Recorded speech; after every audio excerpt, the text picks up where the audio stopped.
Hi guys, my name's Ryan and I am the King of Booty Fab. Thanks for coming and checking out my channel. If you've been here before, thank you for coming back. If this is your first time, I hope you enjoy it, and honestly, I hope you hang around. I do some cool stuff, but my opinion is obviously a little biased.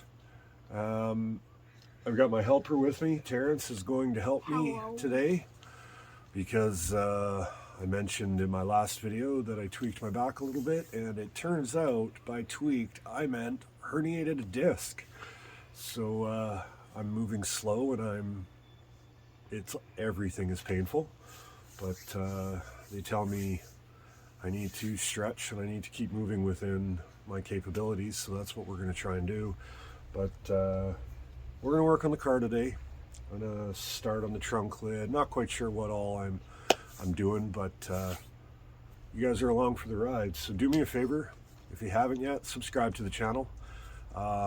Like the video if you enjoyed it or you picked anything up, and drop me a comment if you got some feedback. I'm always open for a conversation, and I love the interaction from you guys. You guys seriously make this what it is. So let's get at it. Yeah? Yeah. So my original intent was always to use these hinges. I love this old Art Deco stuff and the external hinges on the door. I'm not going to have them re-chromed or anything. I'm not a big fan of the pitted, so I may actually sand these down and paint them. I haven't decided yet, but I love the style of them, and they did come off this trunk lid. So this side's on, and I got Terrence in here working on the screws because I can't get inside that car right now. And he's going to get them all threaded up, and then I can cut those two, and those two loose. The bottom one needs to stay until I fill that in. And then I'm going to make a cut somewhere in that area around that corner and cut it straight across. And when I cut that, the trunk lid will open and we'll be able to access the rear frame and the rear diff. But the mounting on these is kind of weird. These actually go through and pilot. They go right through the metal. But since they go right through, you need a washer. And instead of just a washer, you've got these big domed things. So if you're ever messing with these, because these come through and these are obviously thicker than the sheet metal, you need a piece that actually goes over and clamps it. So this is what the hardware looks like for something like this. Seen it on some other stuff, but yeah, we're gonna work on getting this together, right, dude? We'll get this together, and then we'll work on marking out and cutting this bottom end.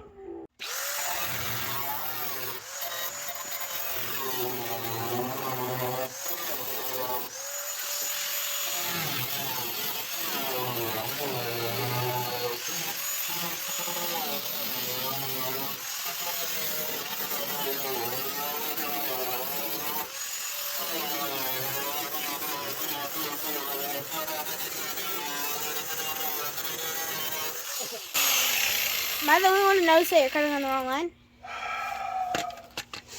Yes, you were the only one that noticed that I was I cutting thought on that the you wrong were line. going to do something here, because for a minute I was like, oh, he's just going to cut a first line or something, and then he just had something special to do. I don't know.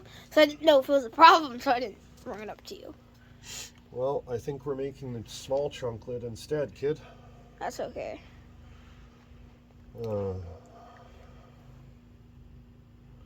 Okay, well, let's finish it. Okay. This is what it is now. Yeah.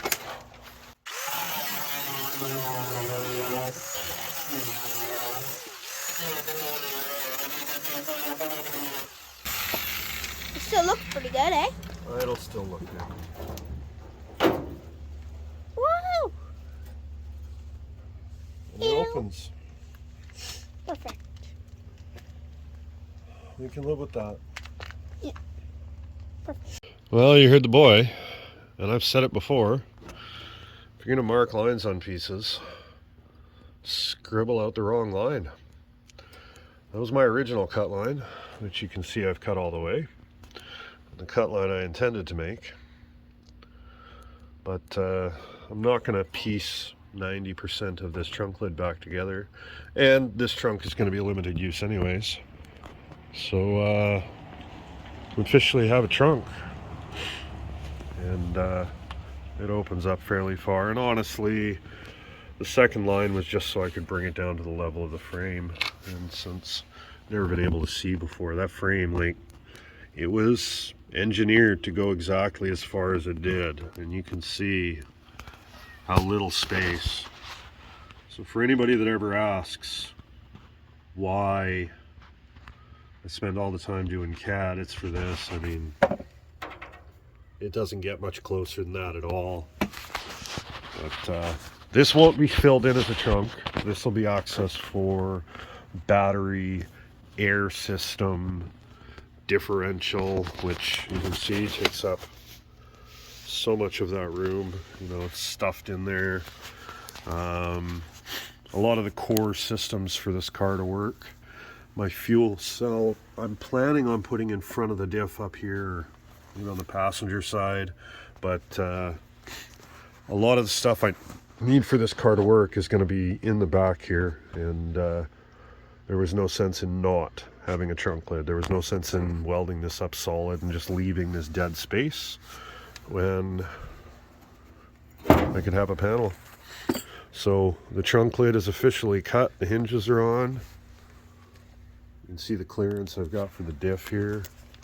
It's not much at all. I'm going to pinch those fenders in still, but it's not a video for today. It's too close to the ground for me to reach, honestly. So yeah, this is a lesson in measure twice, cut once, something like that. Yeah, this was not what I intended, but I'm gonna run with it. I'm still happy with it. It's just not what I meant to do. Okay guys, I'm gonna take a teaching moment here. Not exactly something that got to me so much, but something that happened this week. Now, obviously, I post videos on YouTube. I also post pictures on Instagram. I've got my personal account on Instagram, and I've got an account just for this page. And I post pictures on Facebook groups. Now, I posted a couple of pictures of the axle in the car. And I had a few people that had asked me why I did my frame like this and didn't go with an underslung frame. And I explained, honestly, I've seen underslung frames, but I think they're lazy. My biggest reasons for doing it was literally one, because an underslung frame would mean I can't drop the axle out of this car without pulling the body off, which in a car, that's a pretty big deal. Underslung frames work all right in trucks, but they don't work in cars. I didn't want to do a tension bump. I like the idea of a positive bump above my axle. I love the look of this frame. Once it's fully welded and cleaned up, the mandrel look, opening up the trunk and seeing the frame rails and seeing them up front, that's super cool to me. And the biggest reason is because I can. Now, I've explained that to a couple of people, and you know, they basically said, yeah, that makes sense. And I had one gentleman who told me that there is no way I have possibly built as many frames as him in his 60-something years on this planet. And when he's building frames, he's got to be concerned with selling them to someone once he's done. And he's been doing this forever, and the only person that would buy a design like mine is a clown just like me. Now I gotta tell you guys, I got real thick skin. I've been doing this for, let's say, a long time. I have been posting what I build on the internet for 20 years. And in 20 years, I have been called every name imaginable. I've been told my ideas are stupid and they won't work. I've been hearing this for 20 years, and therefore I've gained the ability to not let it get to me. The problem is that people like this shut down this hobby for the next generation. People like this, wait for this truck. People that respond so negatively to pictures on the internet are not helping the hobby. They're not helping the next generation at all. And I honestly believe that if you have, in his case, 40 years in the industry building hot rods, and it doesn't matter the industry, it doesn't matter the hobby, this applies to everyone. If you've got that kind of experience, I believe that you should be capable to pass it down to the next generation. Pass that passion down to the next generation. And comments like that are honestly disturbing. They're disgusting. And I think that as a hobby, as a people, we should be better than that. So if you're that person, which I haven't seen any of that on my channel, so I don't think it's directed at anybody here, but if you become that person, you respond like that, before you tell someone that, step back for a minute and think about the effect it's going to have on the person on the other end. Because maybe they didn't know any better. Maybe they knew better and they still chose to do it their way. Be supportive, be positive, and pass that information down to the next generation. My kids get involved, the neighbor kids come over, and I am always willing to share what I have inside of my head. And I think that's what we should be doing as a whole. So yeah, I think that's my rant. Don't be a dick. Really, just don't be a dick. And I just wanted to say that. So I've said that. And now let's just move on to cooler stuff. Let's move on to happy stuff. Okay, guys. I know this is a short video, and it's a little bit disappointing to me that this is all I can do today, but I gotta be honest.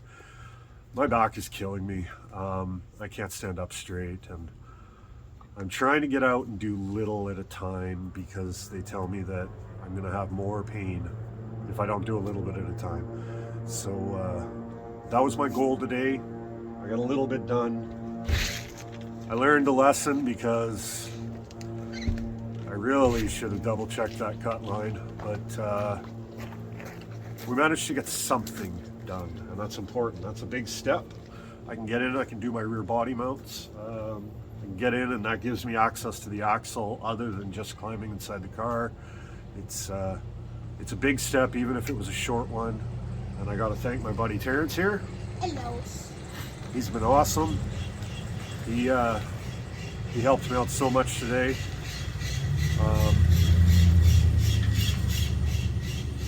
Traffic. He's my savior when I need a hand, and I can't fit in little spaces because as big as he is, he's still little. So I guess what I'm saying is today, this is where I'm gonna send it off. I'm hoping by the next video I've got the pain under control and I can do a little bit more. But today, thank you for tuning in. Thank you for joining us and spending some of your valued time with us. It means the world to me. Like I said, if you haven't subscribed to the channel, please, it would mean the world to me.